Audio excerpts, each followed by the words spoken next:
Bring your cup and take a seat. Fill it up, coffee, wine, or tea. Come find what you're looking for. A good pour.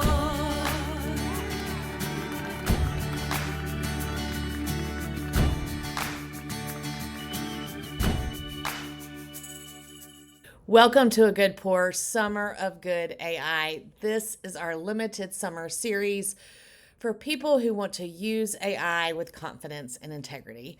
My guest today is Dr. Stephanie Thrower, a vocational psychologist and business coach who spent 15 years in therapy rooms and now builds custom AI tools for therapists and coaches. We talk about what this pace is doing to our brains, why values beat willpower, and the line she gives every client: you are more than your business. Here's Stephanie. Well, hi, Stephanie. Hello, how are you? I'm good. How are you? I'm hanging in there. Well, I hear that. There's a lot of reasons to say that in this world right now, but Yeah, I'm glad you're here. I'm excited for this conversation. me too. So I am going to just jump right off and say you have spent 15 years in therapy rooms before making this pivot to business coaching and now AI. Walk me through that shift. Like, what made you say this is the next thing? I know. It's so strange. Sometimes I'm like, I'm an AI coach, right? It has like a question mark vibe at the end. I love that. Yeah. Yeah. Yeah, I'm actually a vocational psychologist, which people are like, I don't know what that is, or they fall asleep when I say it. And what it means is I've gotten a lot of training and I'm just this huge nerd about people's work and their identities in work, how it like helps them understand themselves, their mental health, all the things, right? And so as funny as it was, business coaching like started to happen because I do work with people in work in W-2s, but I own a business. And I'm so intrigued. I started to own a business not really by, like, it was definitely my choice, but it came about because I had my first child. I'm going to spend time with my little baby. And in that process, I realized how much vocational psychology is embedded in the experience of business coaching. And there isn't really like a career coach in the business world. It is business coaching, right? But it's also, I focus a lot on people's identities, who they are, how they think, what they do.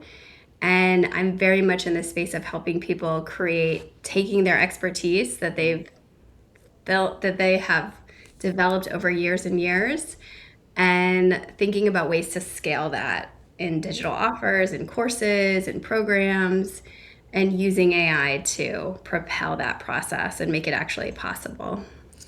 So you build custom AI tools. Yes.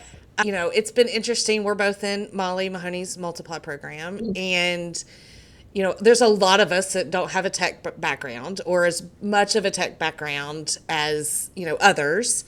Yeah. But I think you come at this really interesting because it's a true human side. And so what has it been like? You've clearly seen the value of what you could use AI for, but what it's been like to just come out of this with just the knowledge that you have of humans? I think I really care a lot about how people learn, and that is such a massive concept. Like, how do we how do we shift our attention? How do we take in and process information? How do we engage with new material? And I think AI offers so many cool individualized ways of teaching people based on how their brains work, right? We're still doing so much research on how people actually learn. We're doing research on how like single cell organisms learn, right? Like there's a lot to know, and our brains are fascinating. So AI multiplies the ways that we can access information, and depending on the given day can really, I guess, like optimize, but just get at learning in a different kind of way, get our hands in it, to develop the skills of doing the thing, whether it's like learning how to, sell better, or learning how to do simple addition and subtraction, right? Like, how do we visualize that with really cool AI art?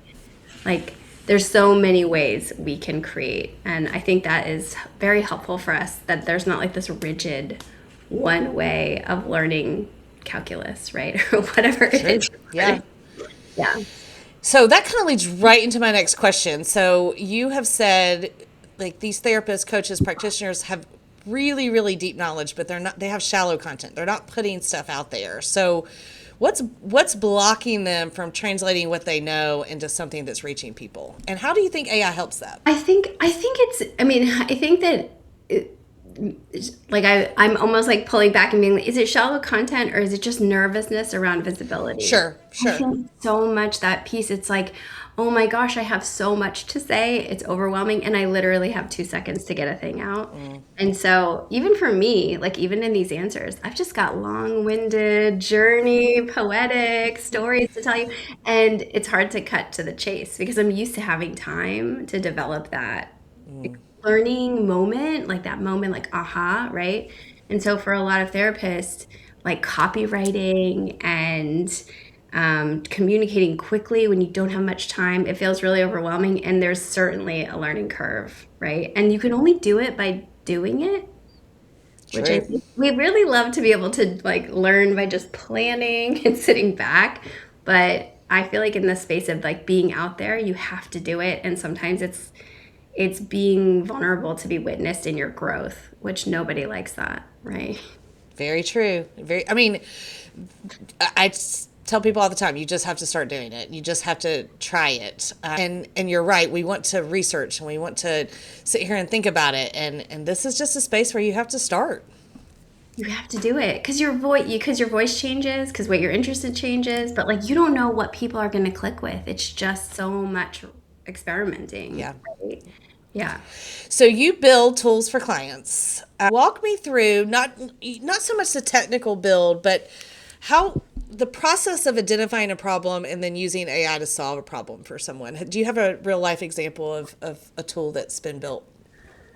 Yeah, I think I helped someone create a podcast course, and it was like a medium-sized course, and we wanted to have some AI supports and helping her. The goal of her course was to help her therapists and coaches start a podcast and really start it in the course of the 6 weeks with her. And we were thinking about what kind of AI tools made sense. And I'm always thinking about like the most simple tools, literally just good prompts, right?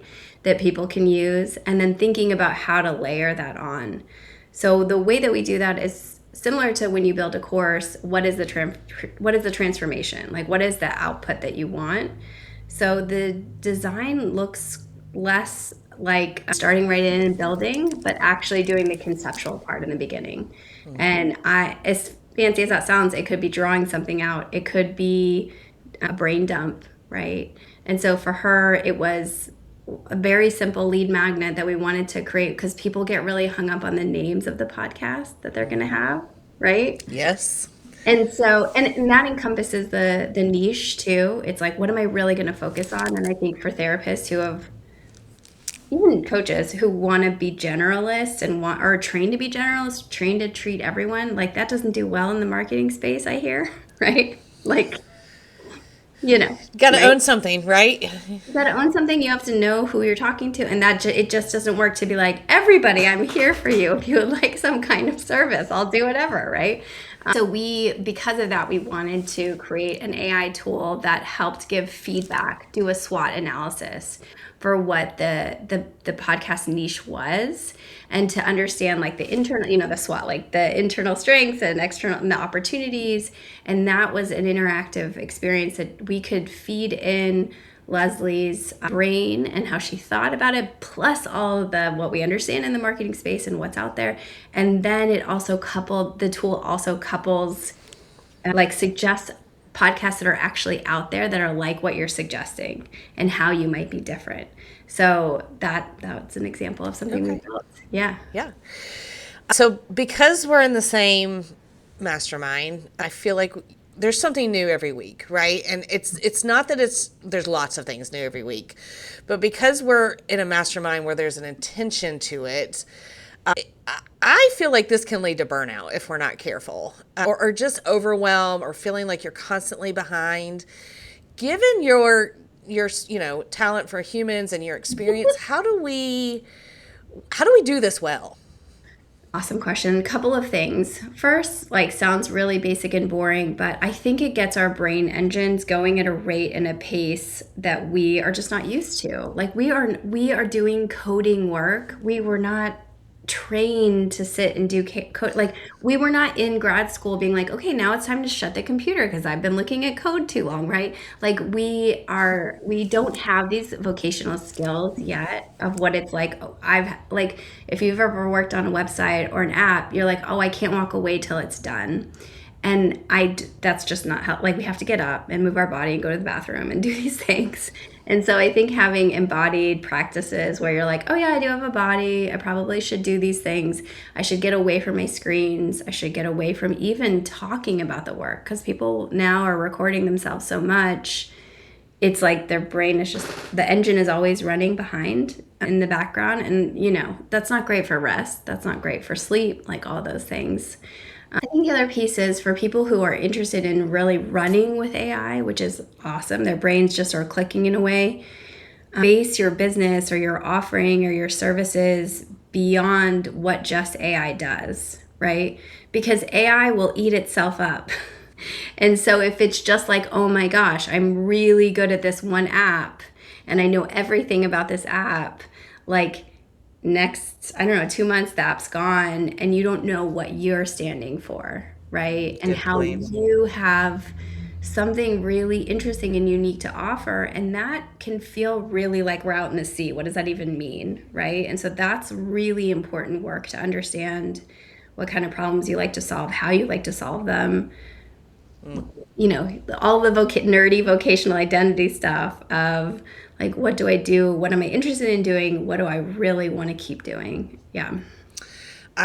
We were not trained for this. I have a pretty heavy tech background just in marketing and SEO, but I haven't built a ton of websites from the ground up, right? Or especially not ones like we're doing now and that we really can control every little part of it. I've had to shut the computer, remind myself to get up and take a walk. And then the other part I think is handing it off to an expert. At some point there's lots of people in our mastermind that we can go and ask questions to. At some point we don't have to solve every answer. Even though AI makes us feel like we can, that we can do it all.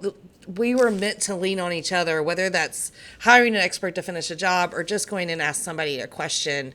So we just have to remind ourselves, because it does. I think it makes us feel like we could conquer the world, and yeah, we don't need to conquer every world. No, and I think that our actual AI accounts are trained to tell us this, which is, it's actually so good. It helps me, in areas that are not my expertise. I feel like I can lean and be like, okay, but why would I want to do that? Or like, how can I kind of stretch myself? But if you're going to sharpen and like honor your true expertise, part of that means like knowing you're not that good at that other thing, right? Or like, and knowing that like, sure, we could spend 10 minutes doing this other thing I don't usually even offer. But I think it like dulls your own growth and depth of what you offer, right? Yeah, because you're spending time on something that is not your skill set or your strength. Love that. Yeah. Totally. So let's talk about ethics. You come from a field that has a lot of ethics. Where do you feel like we're missing this? Where do you feel like we're crossing lines and maybe we don't even know it? Oh my God, so many places. It's really,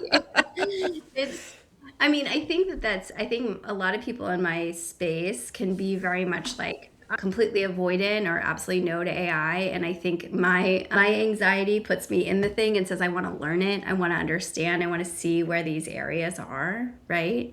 I guess, it's such a broader fear that I always have is I think we are so used to putting our vocational identity, meaning the thing that we do most of our time with our life, whether we're paid, whether we're not paid as caregivers, right?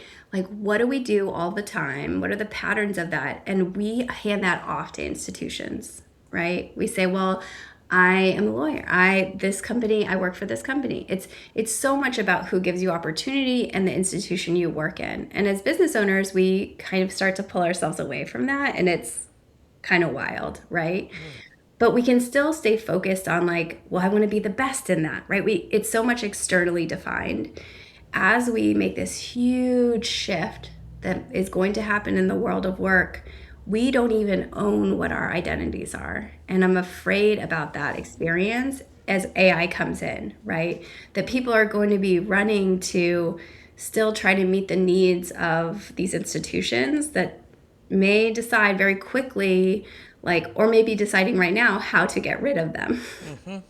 And so we know that humans do well with vocation, whether that is paid or unpaid, like this, that we have purpose, we know what we're doing. We need the purpose, right? Yeah. We need it. It's key for our mental health. It's key for our identities, for our families, for our culture, all our history, all the things, right?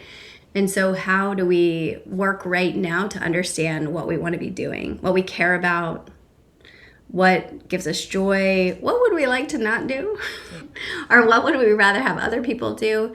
And those kind of assessments I've loved doing. I did vocational assessments really at the VA, talking a lot about what does it look like to reintegrate into society and into not the military, and what do people want to do. And it was a lot. It's like my favorite thing to do. I still do it like every week. And I think that is, I want people to know who they are in that identity and have invested in that journey of understanding, especially now. It is so interesting. I mean, basically we need, in every good thing we do, we need to know who we are, which includes our purpose, right? And so, and AI is no different. That's a fascinating statement. Yeah. And I think I use AI in my vocational assessments right now. I have people answer without interacting with AI, because I find that can be too influencing. But then I have the results summarized and synthesized together in the way that I assess it. And those can be such powerful sessions, because it like has this analysis that took tons and tons of data, and we can just run with it. Yeah. Is there anything that's been surprising that has come out of those assessments? Everything. It's always surprising. I would say not everything. Sometimes it's like, oh yeah. I would say sometimes when I didn't expect to see a twist that happened about like certain things that people would be interested in developing as a business or developing in their own interest. But the other piece that happens is I have assessments that also assess data. I also have like a career genealogy, which is like what did your parents do? What did your grandparents do for work? And I think those vocational stories are so powerful, and they get tied in with this data, and that becomes like all of a sudden, so boom, we're here. This is real life. This is not just cheesy stuff, right? I love that. So how often do you see like the same kind of career through generations? This is what I see a lot. I mean, I work in therapy. I see a lot of career tragedy, meaning like, so that concept of tragedy and comedy, right? Like comedy lifts up at the end, right? Tragedy is like, right, the end of the story. And I think a lot of people I work with, their parents have their careers, the ends of their careers always had some kind of tragedy or some kind of difficulty that they never recovered from, right? And I find the people I work with are kind of living through that too. They're really the striving, the like, I'll never be in that situation again. I have to keep proving. And that leads to almost like this, it kind of loses their own story a bit of being like, you're not there. Yeah. You're not in that space. And let's start telling a whole new story that we are not just passing down over time. And I think in doing that too, we start to understand the incredible things that our parents and grandparents did too. It's not just about holding on to the bad parts of the stories, but the inspiring pieces, right? Of even if they hated their jobs, like they showed up all the time, right? They had more discipline than we tend to, that's for sure. Or commitment, loyalty. I mean, it just doesn't happen as much to stay at a job for 30, 25 years, 30 years, that sort of thing. And that doesn't mean they should have, right? Like there's plenty of times where they should have left that career and they didn't. And maybe that speaks to some of that trauma. But But Yeah. there was a commitment and loyalty kind of factor, whereas now it's I'm not happy and I'm moving on, which is good too. There's bads and good to both of those, I would say. You're the expert here. I'm probably talking where I shouldn't. No, it's so But true. it's really interesting kind of the how things have changed.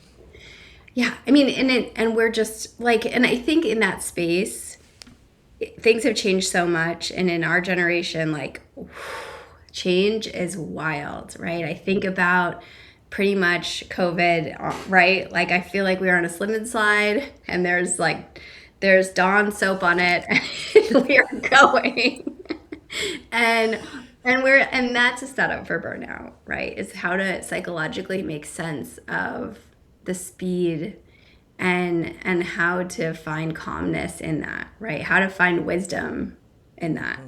Yeah. Yeah, I talk a lot. Like if AI is going to free up 10 hours a week, what are we doing with that 10 hours? Are we just using it to do more work to create more burnout, or are we slowing down and resting and creating and spending time outside and reading and doing the things that we do on vacation, but this new technology has allowed us to do more of those things. Are we really doing those things? Absolutely. Yeah. It is this space of, well, and I think I think there's something about the way AI, working with AI feels, right? It's a very meant to be, it's programmed to be reinforcing for our psychological brains, right? It's kind of, it's not as bad as like when you go to Vegas and you have the what are those called, when the brain, when you're trying to, when you're gambling, right? It's not as reinforcing of that. Like, genuinely you get some new good results, but I think it wants you to stay and use and use and use, and so it keeps saying like, well, what do you want to do next? What do you want to do next is like always the question, right? Yeah, we're going to have some guardrails on that too, similar to like screen time for social media or something like. And I mean, you can build it, right, to where it questions, or you can build it to stop asking you those things, but that's not the way the free versions are built, right? So if we're looking at not just as we who know how to do those things, but as the masses using these tools, this is the kind of tool that they're using, this kind of positive constant reinforcement, one, and two, this what do you want to do now, what do you want to do now, what do you want to do now. And it's a great point for us all to be aware of. Absolutely. So values driven shows up a lot in your work, at least according to my AI research. Yeah. What does that mean to you? The personal version, what does that mean to you? That's so funny because the first thing I go to is like, oh, the theoretical version, right? Because I do a lot of values work, is kind of one of my favorite thing to dive into from an educational standpoint and being prepared. And personally, yeah, it's a powerful thing that almost helps me practice mindfulness. Like, we all know that being in the present moment is good for us, but it's a very boring thing to hear, right? It's a very it's a boring thing to try to muscle up on, right? But I find that values brings me to the present moment, right? It's this thing of like, I said I cared about this. I said I care about bath time, so I'm going to put my freaking phone away. And I'm going to look at this baby who's not going to look like this in 2 months or 2 days, right? And so I think that values is about the combination of doing that present moment stuff that's boring and hard, and also, I don't know, having action combined with it, right? So it's this piece of like, when I mess up, make mistakes, when my dogs bark during an interview, like these things. And it's like, for me, I'm like, wait, Stephanie, one of your biggest values is to learn, and you cannot learn unless you make mistakes. It's not possible. And so I think there's like this way of just having these compasses of these values that we dig, which I think, like, when I do values work with people, they have a lot of trouble because it's a beautiful list of all these good things that we should care about. And most of the people I work with are like, yeah, all of them. Like, I don't want to lose like opportunity by not saying this thing matters, right? And so part of the exercise is literally crossing them off to prioritize. All right, but these are the top 2. Right? Right. And it's kind of crushing when you do that, and also like sometimes not even necessary, but it's more about when you're in the moment and you're like, yeah, I really want to respond well to my client. Or I want to see this baby who's going to look different in 2 days. I want to just be present and right here, you know? Yeah. I love that. We as part of our marketing, we will do core values for businesses, and I'll say they already exist. We just need to find them, right? We need to rise them up. We need to name them, and I will say these are things that we, hire, fire, make decisions on. So I love it.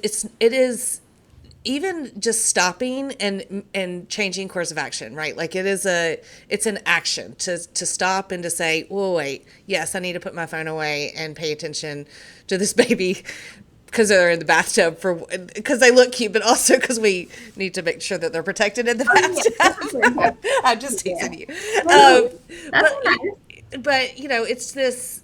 it's that value idea of stopping and then changing direction, which is just super neat to think about because we all have them. We all have these values. We all have these things that we care about. But at some point, there's a priority and a priority that's going to drive action. Exactly. And fear and shame are such big drivers that they will always tell us, no, like respond to the email. No, you know what I mean? Like that. So, like, we need some kind of protector because fear and shame can always rise in. And those values, I think, are the things that say, no, it's worth it. Right? Yeah. And they make us authentic. They make us who we are, and that's where I see this going. Is we're going to have to know more and more who we are and shine even brighter because it's going to be really easy to have AI create all kinds of graphics and clones and things, and do they reflect our values? Because it's as soon as they don't, we're going to lose that authenticity that we've built these relationships on, right? Absolutely. Okay, if someone walks away from this conversation and they only remember one thing, what would you want it to be? I think I'm like, what's the, I'm in that moment of being like, is this good for my business or is this just what like the nerdy psychologist thinks, right? And I'm like, maybe it's both. I think that knowing your vocational identity is super valuable. And what that means to me is, your work personality, your profile, how you work, how you think. I think that people don't spend enough time thinking about what that means in their business or in their other kind of work that they're doing. And so investing and thinking about what your work career story is and separating it out from even your business, right? Mm-hmm. Of thinking like, and I will tell to people, you are more than your business, which feels, you are more than your W-2 job. You are your career story is more than that. So what is it? And how did it start? And how is it changing? And how does it evolve? And so, yeah. And then how can you bake all that into AI to help you make better decisions and create more content and do all the things, right? Exactly. Yeah. And it's actually, that is super valuable because I have people taking assessments that help understand what their personalities are, like even Myers-Briggs or the Enneagram. And then their AI understands something about them that is research-based as opposed to the AI compiling some kind of like concept of who you are. Yeah, I was going to ask you because I've loaded all of my personality assessments into my AI tools. So I was going to ask you offline if you felt like that was a bad idea. But it depends on how much of like you're paranoid about the government. And I'm not all that. I mean, like there's certain limits, and it's more just this is a type of personality, and so when I go to it and I want to do a pro con list or even I need to hire this type of person. Give me the opposite, words. And just, it helps me make those kind of decisions. That's the biggest thing. But I also don't want it to be so rigid that it's yeah, it's like you're this type. You have to do this. Yeah, absolutely. I think it's extremely valuable to have those kind of assessments in because it has so much more amassed data on top of you. And right. It's kind of churning and not perfect and picking that data up. And I think the biggest, most important thing is when you're working with other people and using your AI tools, you're educating them on what data is going in and what risks they pose in their own privacy. And so, yeah, it's personal preference. I probably do it quite a bit. But for my people, I'm like, listen, like, know that, like, sometimes I won't analyze the data in my own accounts from a career assessment. I'll want them to do it within theirs. Right. Very true. So, yeah. I like that line. Well, thank you. I think I'm going to have to go take an assessment of yours. Amazing. I would love that. I need to learn more. It's interesting. I feel like my story is pretty defined, but, you know, anytime we think things are defined and done, there's always something to learn, right? And to work with someone like you that can help to better tell that story would be really interesting. So thank you for joining us. You're welcome. And I will see you soon. Thank you.